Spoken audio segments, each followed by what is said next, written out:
Welcome to Not Milk Never Milk. Subscribe if you're lactose intolerant. You begin by opening Wondercast and creating a new project.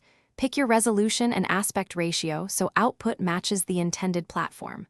Once done, import all media, drag files or use Upload, and quickly organize them into folders to speed editing. Make sure autosave is enabled and name the project clearly. This prevents lost work. Now place your first media on the timeline. Trim rough in and mark the story beats, so the next steps are precise and efficient. You now refine the timeline.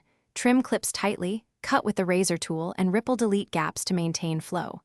Then use multiple tracks, video, audio overlay, to stack graphics, lower thirds, and B-roll. This controls visual hierarchy. Apply keyframe animation to position, scale, and opacity. Adjust easing so motion feels natural.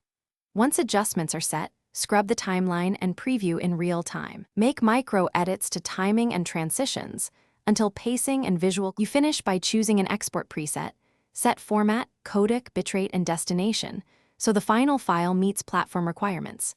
Next, run a short test export of the first minute and confirm audio levels, color, and frame integrity. This avoids surprises. If you hit export errors, clear the app cache, restart Wondercast, and update to the latest version. Otherwise, lower the export bitrate or encode in a different codec. Finally, verify the final file on the target device before publishing. Thanks for watching. If this was helpful, leave a like and consider subscribing. See you next time.